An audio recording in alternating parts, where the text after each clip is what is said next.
Monsieur, le Mali a traversé une semaine des plus sombres de son histoire récente.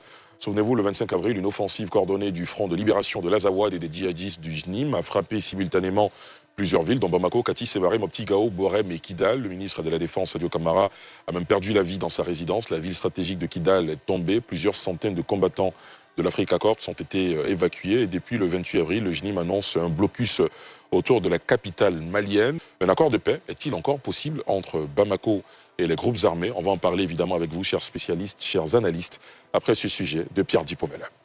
La situation est maîtrisée et sous contrôle. C'est en substance ce qui ressort de l'adresse du chef de l'État malien, qui appelle la population à l'union et à la sérénité, après les attaques qui ont plongé le pays dans l'incertitude. Les Maliens tentent de se remettre de ce choc après une reprise progressive des activités dans la capitale Bamako.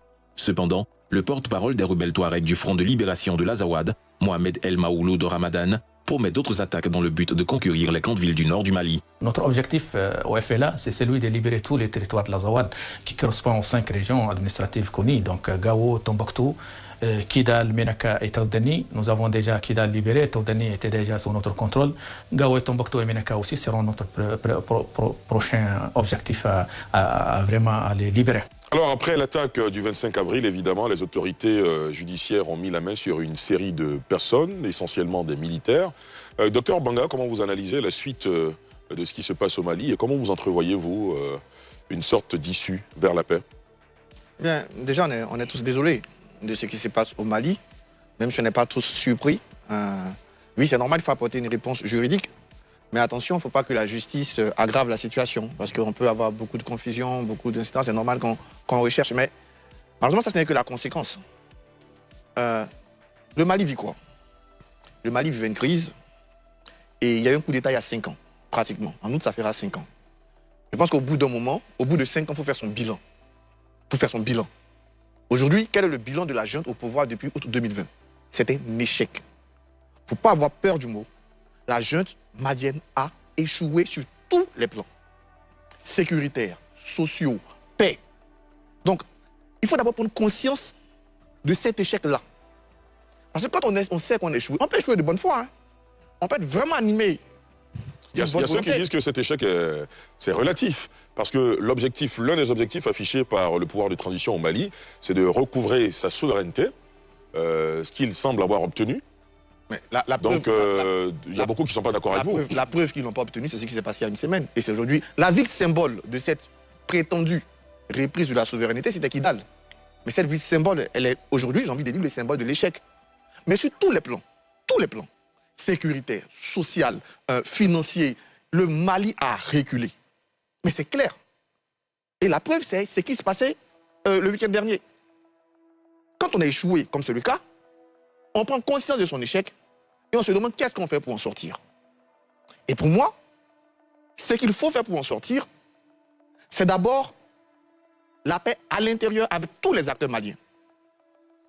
On ne peut pas continuer dans ces conditions-là, à avoir des exilés, à avoir des gens qui n'ont... Je rigolais ce matin quand un ami m'a envoyé la photo de manifestants pro-junte malienne en France. Je lui ai dit, comme c'est un pro-junte, je lui ai dit, ah ouais, ça fait plaisir.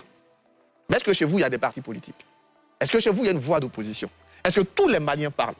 Parce que finalement, ça doit être un combat national. Mais pour être un combat national, il faut nationaliser le combat. Il faut ramener tout le monde autour de ce combat. Donc déjà, ouvrir les discussions avec tous les acteurs majeurs du Mali. Les vrais. Pas les assises qu'on convoque en porte pour valider, légitimer des décisions qui sont déjà prises. Et ça va permettre, ça peut s'incarner par un nouveau gouvernement d'union nationale, de transition, avec 2 ou 3 objectifs clairs. Premier objectif, d'un délai raisonnable, fin de la transition. Deuxième objectif, ouvrir des négociations avec les mouvements avec qui on peut discuter, j'en reviens. Et troisième, reconquérir une partie du pouvoir, reconquérir le territoire. Pourquoi je parle d'ouvrir les discussions avec les mouvements? Ce qui arrive là, ce qui est arrivé là, est lié clairement à l'échec, voilà, au refus des accords d'Alger. Parce qu'il y a 3 acteurs au Mali. Il y a l'État malien, il y a les mouvements rebelles regroupés aujourd'hui au sein du FLA, et il y a les groupes djihadistes. Pendant longtemps, d'abord en 2011, quand ça a commencé, il y avait une sorte d'accord de fait entre ces mouvements rebelles et les djihadistes. Ça n'a pas duré quelques mois. Et ça a explosé. Je parle sous le contrôle de Cheikh et de Keïta. Ce qui s'est passé, c'est qu'au bout d'un moment, souvent même, c'était même plus l'armée malienne qui combattait dans le nord, mais c'était le mouvement rebelle qui combattait des groupes djihadistes dans le nord. Pour avancer, qu'est-ce que la junte malienne a fait? Elle les a tous regroupés sous le vocable de terroristes. De fait, le FLA et le JNIM ont fait un alors où ils s'opposaient.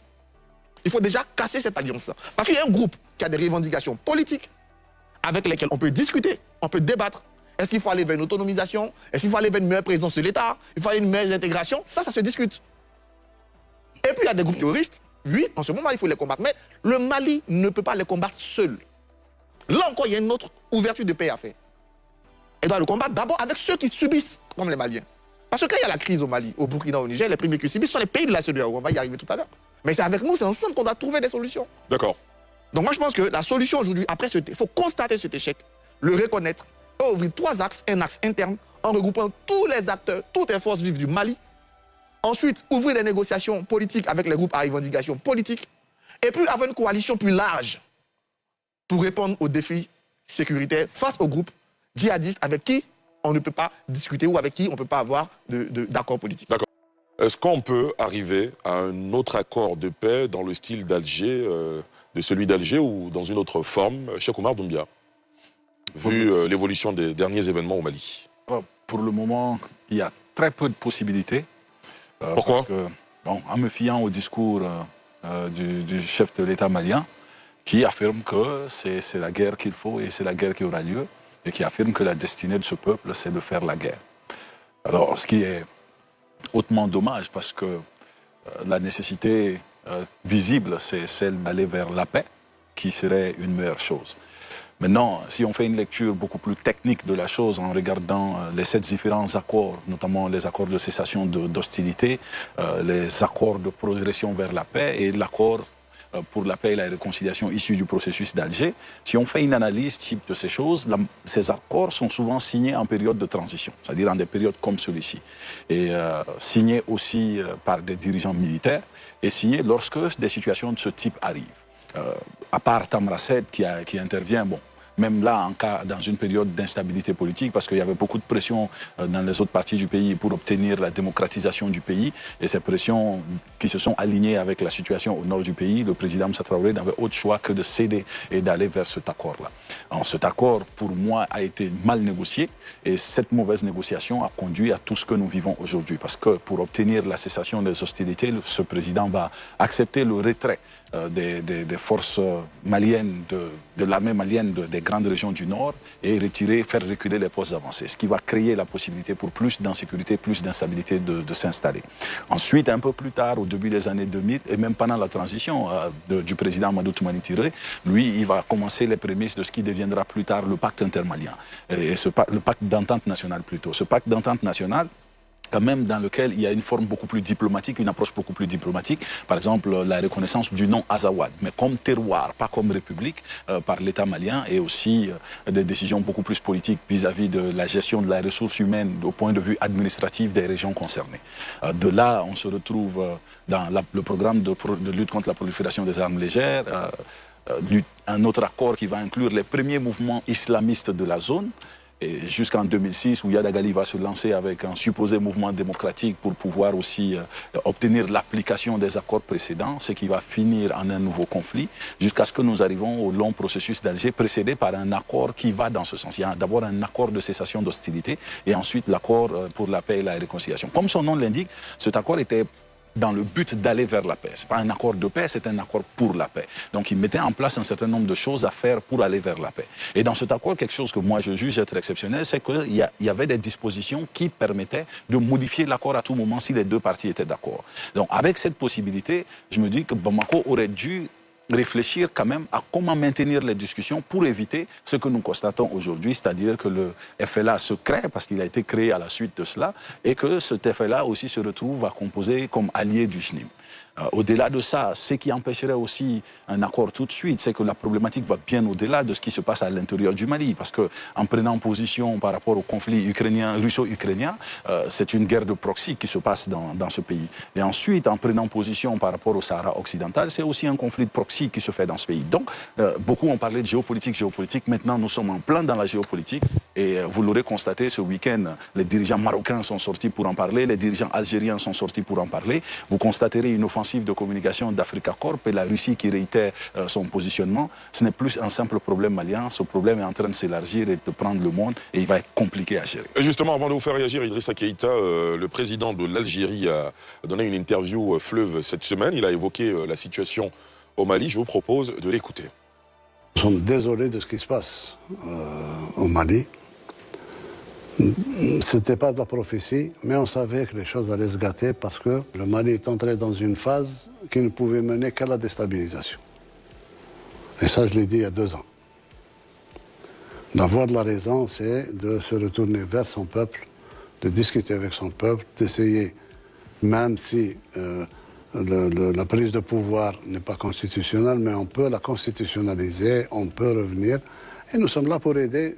L'Algérie ne s'est jamais immiscée, ne s'immiscera jamais dans les affaires intérieures du Mali ou d'autres pays. Idrissa Keïta, en écoutant le président algérien, quel est, selon vous, de votre analyse, le chemin le plus court vers la paix au Mali? Le chemin le plus court vers la paix, pour moi, ça pourrait être le dialogue. Mais quand j'écoute le discours et du président de la transition malienne qu'on annonçait pour mort, et le président de l'Algérie, on peut dialoguer, mais tout dépend de comment le Mali s'y est pris.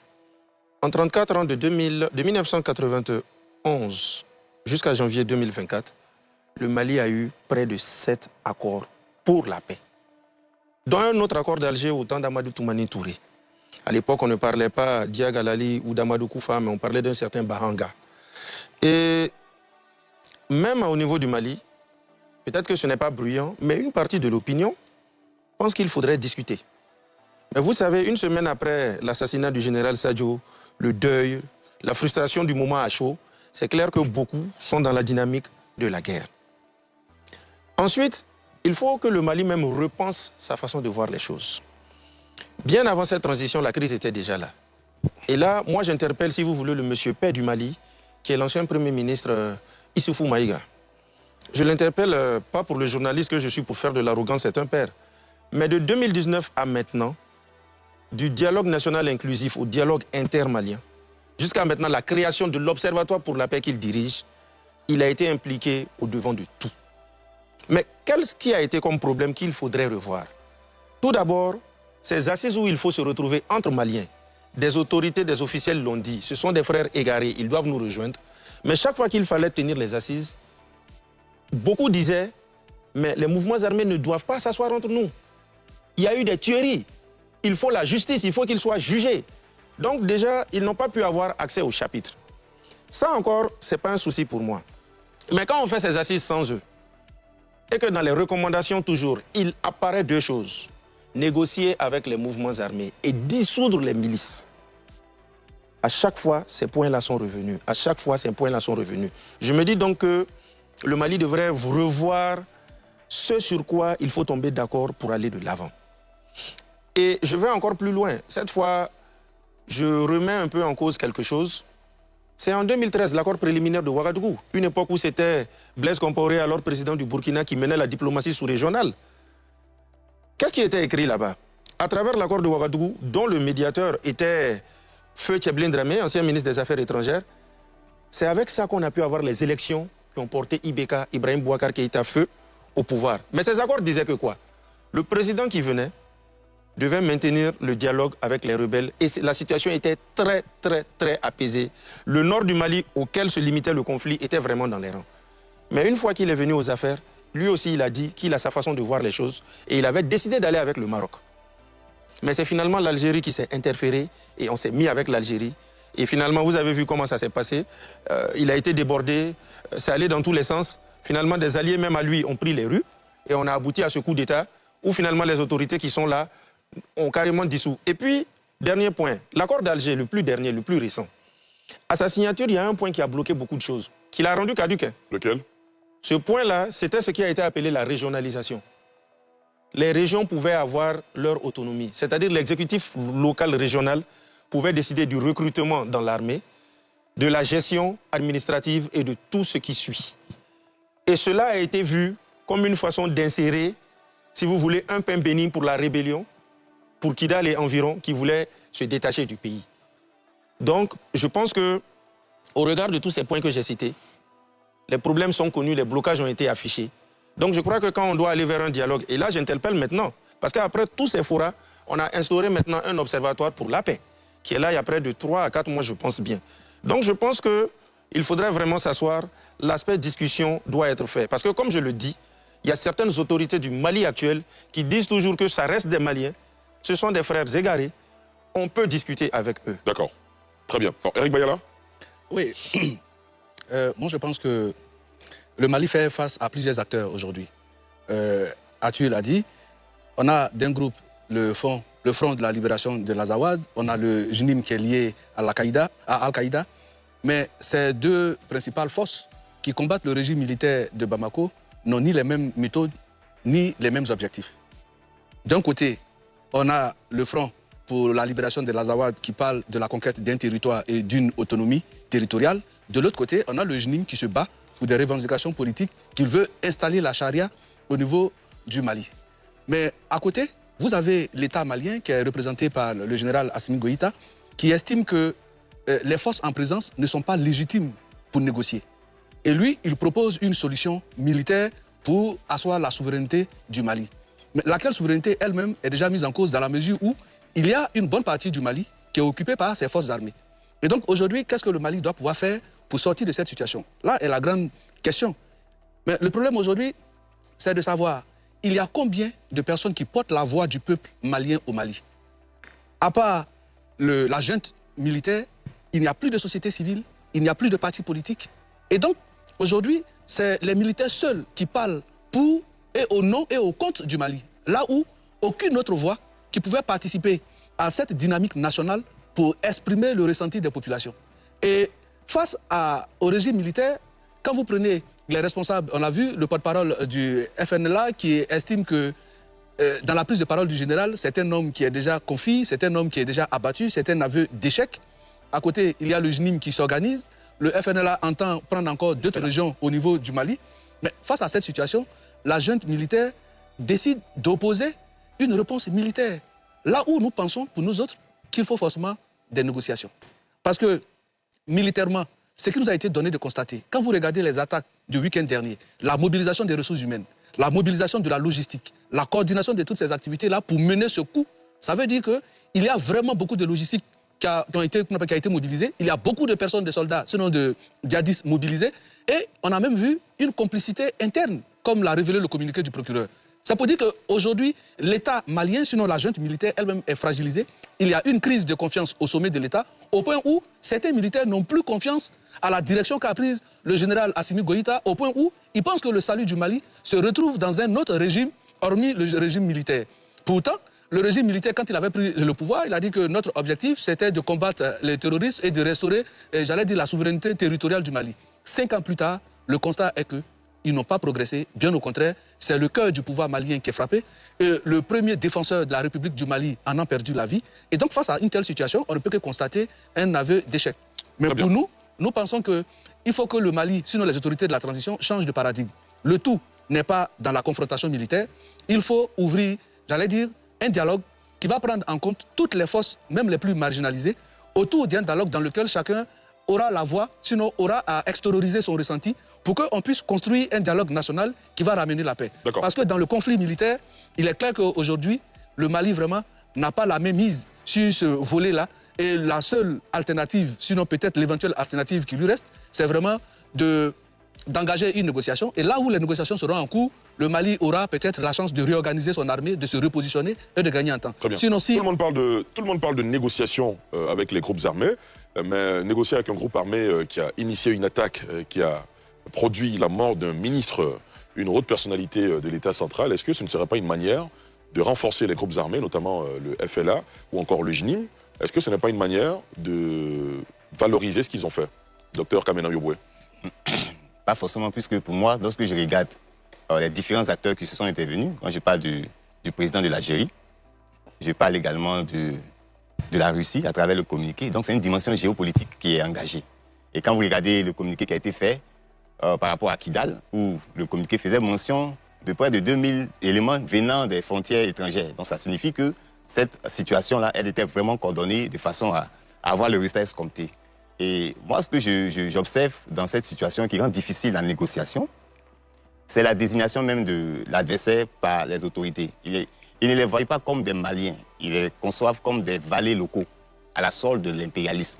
Donc quand c'est comme ça, la position qui est dégagée, c'est que à travers vous, c'est vrai qu'ils vous voient, mais pour eux, ils sont inscrits, ils l'ont dit ouvertement qu'ils sont inscrits dans une guerre de haute intensité. Donc à partir du moment où vous êtes dans une guerre de haute intensité, il faut produire un discours qui va permettre de maintenir sur le long terme des énergies. Donc à partir de ce moment, il y a toute une batterie qui est faite. Comme vous observez au niveau de l'ALUS, c'est le discours qui est déployé. Et qu'est-ce que ça implique? Ça implique qu'au niveau même local, la raison pour laquelle vous êtes arrivé, c'est-à-dire la capacité de recouvrir le territoire en termes de sécurisation sur l'ensemble du territoire national, soit masquée par votre incapacité à anticiper, je l'avais noté, anticiper, vraiment une action aussi coordonnée. Je dis anticiper dans la mesure où j'ai suivi une vidéo du général Tiani qui avait annoncé qu'il y avait un plan de déstabilisation de l'AES qui allait commencer par le Mali, à faire de Mali une sorte d'émirat. Et puis après, qui allait mettre par exemple le Burkina, et puis c'est lui-même qui a donné tous ces détails en termes de renseignement, le Burkina, et puis le Niger sous tutelle d'émirat dans son concept qu'il a donné. Donc c'est quelque chose selon lui qui était planifié, dont ils avaient l'information. Mais avoir l'information et la capacité d'anticiper sont deux choses différentes. Mais moi, ce que je crains dans cette situation, c'est... Ça me rappelle un peu ce qui s'est passé en Syrie. Parce qu'en Syrie, les forces ont attaqué le régime installé. Et le résultat, à la fin, a été lequel? Le résultat, puisque c'était la force militaire qui était opposée. Et après, on a vu que la tendance, puisque dans ce qui permet la négociation, ce sont les rapports de force à l'instant T. Est-ce que le Mali a le rapport de force qu'il faut pour pouvoir étouffer cette attaque-là? Quand je parle du Mali, je fais allusion aux dirigeants, aux militaires. Je ne parle pas forcément de tous ces acteurs qui interviennent. Donc, ce qu'on a constaté en Syrie, où aujourd'hui, ceux qui combattaient ont pris le pouvoir, et qui ont mis hors d'état de nuire l'ancien régime. Donc moi, c'est ça ma grande préoccupation. Est-ce que le Mali, au regard de la représentation qu'il a de tous ceux qui l'attaquent de l'intérieur, le communiqué l'a montré, ce ne sont pas des hommes venus de l'extérieur, ce sont des personnes avec qui ils travaillent, des colonels, des Maliens qu'on a ressentis. Est-ce que leurs ressentis sont légitimes? Si c'est légitime, comment on fait face à cela? Est-ce qu'on étouffe en imposant l'absence des partis politiques? Donc c'est toute cette problématique-là. Et pour moi, dans la table de négociation, il ne faut pas simplement tenir compte des Maliens de sang. Il faut tenir compte de tous ceux qui participent à alimenter. Je parle de la Russie, qui est un partenaire stratégique du Mali. Je parle de tous ses voisins, avec l'Algérie qui avait un accord. Donc pour moi, tous ces acteurs-là sont à prendre en compte dans la résolution de cette crise. Très bien. Et même de la Côte d'Ivoire. Très bien. Merci beaucoup. Il y a un internaute qui écrit, si c'est pas en Afrique, on peut voir ça, des terroristes attaquent vos frères et personne sur le plateau n'a une compassion pour le Mali. C'est pas vrai, monsieur. Ce n'est pas vrai. Évidemment, tout le monde a de la compassion et a de l'amertume pour ce qui se passe au Mali. L'idée ici, c'est d'ouvrir le débat. D'ailleurs, Dr Banga a commencé, Cheikh Oumar Doumbia, Idrissa Keïta, tous sur ce plateau ont commencé par exprimer justement leur solidarité avec ce qui se passe au Mali. Évidemment, cela n'empêche pas qu'on analyse les faits. Monsieur, est-ce que la ligne de démarcation qui est si fine entre les groupes terroristes et les mouvements séparatistes ne rend pas la tâche de la négociation plus difficile que cela? Barthélémy Gogognon. Oui, merci Ali, merci. Franchement, le problème du Mali est tellement devenu complexe qu'on dirait que c'est devenu une zone à intérêt particulier de certains groupes. Pourquoi je le dis? Voici une jeune militaire qui prend le pouvoir et qui raisonne de façon militaire. Et le cœur du pouvoir, le ministre de la Défense, est tué.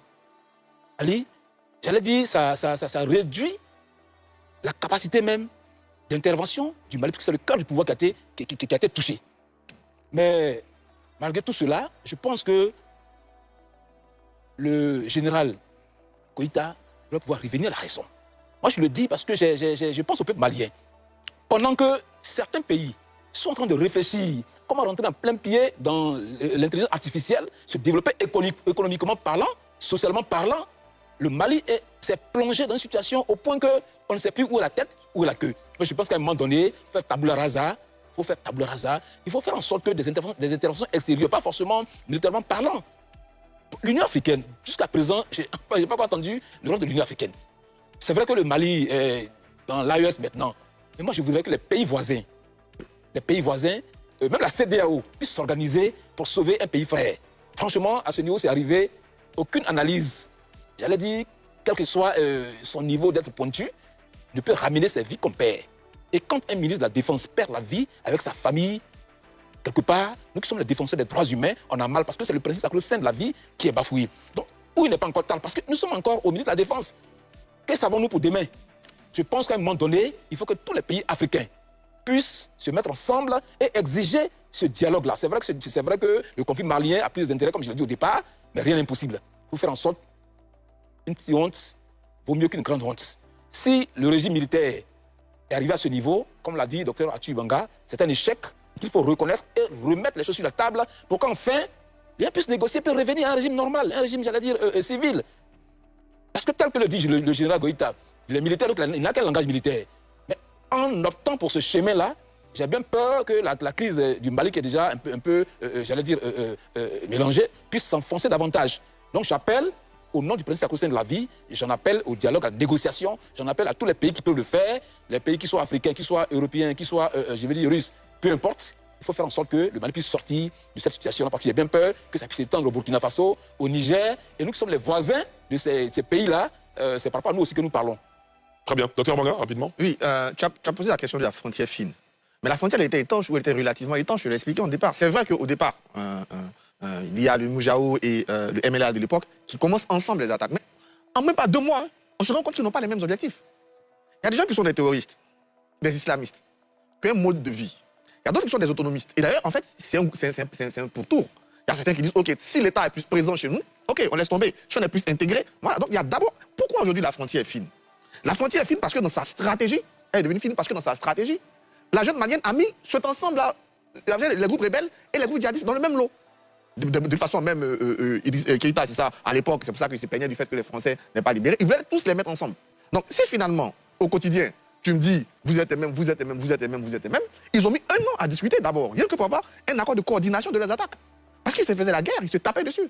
Donc, la frontière est devenue fine parce que dans le jeu tactique de la junte malienne, il fallait les mettre ensemble. Du gouvernement malien, il n'y a pas de souci, il fallait les mettre ensemble. Aujourd'hui, ça va. Je vais te donner l'exemple de Laurent Gbagbo et la crise en Côte d'Ivoire. Après 2004, 2005, on était coincés, on était embourbés, plus rien ne marchait. Il a pris de la hauteur. Il a regardé. Il a dit, bon, je change de stratégie. J'applique le dialogue direct. Ça nous a permis quand même d'avoir l'accord de Ouagadougou et de progresser jusqu'aux élections. On peut se tromper de bonne foi. Quoi qu'on en dise, Goïta et ses amis sont des Maliens, ils aiment le Mali. Ils peuvent se tromper de bonne foi. Pour moi, c'est un échec, mais ce n'est pas dit qu'ils ont préparé l'échec. Mais il faut au moins le constater. Le constater, après, on le constate, on change de cap. Naturellement, tu as demandé si tout à l'heure, négocier quand on a tué le ministre de la Défense, ça ne fait pas des autres. Oui, ça peut faire des autres. Même négocier aujourd'hui, quand vous êtes en position, vous avez perdu, vous arrivez avec des faiblesses sur la table de négociation. Mais au moins, il faut ouvrir à partir d'aujourd'hui cette lucarne. Et cette lucarne, elle ne doit même pas commencer, et j'insiste dessus, on n'a pas commencé avec ces groupes rebelles-là. Elle doit commencer avec tous les acteurs maliens, mais tous les acteurs. C'est eux qui décideront le cap. À partir du moment où l'imam Diko, Dr Mariko, celui qui est en prison, l'ancien premier ministre qu'on a reçu ici, Moussa Mara, mon ami Cheikh, tous ces groupes qui se réunissent, discutent, trouvent un minimum. Ce minimum l'a conduit. Si les Maliens sont d'accord sur une voie, tous les partenaires, puisqu'il appelle de guerre de proxy, de monde géopolitique, sont obligés d'accompagner cette voie. Mais quand on désigne toute opposition, quand on désigne toute personne qui ne pense pas comme moi, comme un valet local, comme un apatride, comme quelqu'un qui n'aime pas son pays, mais ce sont des Maliens comme vous. Ce sont les forces vives du Mali qui vont d'abord trouver la solution. D'accord. Très bien. Cheikh Oumar, j'aimerais vous entendre, vous et Idrissa Keïta, sur comment on négocie avec le FLA, qui est un mouvement séparatiste, du JNIM, qui est un mouvement terroriste, quand les deux décident de coaliser. Déjà, comme Arthur l'a dit, ce cas de figure s'était posé un peu en 2012. Et l'alliance n'a pas duré. Cette fois-ci, oui, les informations récentes nous laissent comprendre qu'ils ont fait au moins 1 année à travailler ensemble, à trouver comment fonctionner. Encore, oui, la réalité, c'est que si l'accord d'Alger était vivant, sous n'importe laquelle des formes, moi j'aurais été ce gouvernement, j'aurais demandé, bon, l'accord nous permet de négocier, de renégocier, renégocions. Ça te fait gagner du temps et ça te permet de continuer à récupérer ton territoire. Mais là, tout de suite, le constat est clair, les deux sont dans la même dynamique et sont en train d'œuvrer dans ce sens. Et il y a un acteur que l'on est en train d'oublier, c'est l'EGS, parce que l'EGS a participé au combat ce week-end. Mais ils n'étaient pas dans les combats du 26. Non, ils n'étaient pas avec le JNIM ni avec le FLA, mais ils étaient à Ménaka et eux aussi, ils ont opéré. Donc, eux aussi sont là. Et Dieu sait quelle autre nouvelle nous pourrons découvrir. Mais la réalité aujourd'hui, pour avoir cette discussion, le premier élément, c'est que le leadership à Bamako décide qu'il veut aller vers la paix au lieu de dire qu'il veut aller vers la guerre. Et une fois que cet élément est obtenu, il faut trouver un cessez-le-feu d'abord. Ce cessez-le-feu pour une année au moins, permettre à l'État de se réorganiser et de voir quelles sont les mesures les plus appropriées pour pouvoir faire face à cette crise. Il y a quelque chose que moi j'ai entendu à multiples reprises de la bouche de représentants du FLA et de la bouche de représentants du JNIM. Le chef d'état-major du FLA, je pense que c'est TV5 qui l'a même interviewé, il dit que non, quand le régime à Bamako va partir, il y aura des discussions et la paix reviendra. Il l'a dit. Celui-ci aussi, leur porte-parole, fait mention de ce type d'hypothèse. Donc, quand on écoute aussi l'autre qui s'est érigé en porte-parole du JNIM, il parle de revanche et il fait une menace. Il dit, même si ceux-là partent et que vous choisissez des gens comme ceux-là, ce serait le même résultat. Donc, le constat est clair. Ces belligérants ont un souci majeur avec qui dirige le pays. Et on n'est plus dans une logique idéologique ou politique, c'est personnel maintenant. Parce que dans leur allocution, qu'est-ce qu'ils disent? Ils disent, nous sommes venus faire chez vous ce que vous êtes allés faire chez nous. Donc c'est de la vengeance, c'est devenu personnel. Mais il y a un élément qui va être très difficile pour Bamako d'accepter ou de suivre, et qui est revendiqué par tous les deux autres belligérants, c'est le départ de Africa Corps.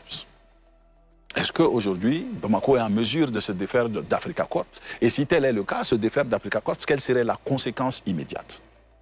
Africa Corps, qui d'ailleurs est problématique pour même Bamako, parce que Bamako n'est même plus capable de se fier à Africa Corps. Lorsque Africa Corps arrive à négocier sa sortie de zone attaquée en laissant nos soldats en difficulté. Donc, ce qui explique même que la première sortie du président Goïta après son réapparition, c'est de discuter avec l'ambassade de Russie pour comprendre ce qui se passe et pourquoi ça se passe ainsi. Donc, c'est là tout le souci. Et le problème, pour moi, aujourd'hui, il est diplomatique. Et il nous faut peut-être donner la possibilité à un géant africain de se mêler de cette problématique et de forcer la porte à cette discussion. Et ce géant, pour moi, c'est l'Égypte. Et le Maroc et l'Algérie ils ne blaguent pas avec l'Égypte. Eux aussi considèrent la puissance égyptienne comme une vraie puissance et font très attention à ne pas frustrer cette puissance.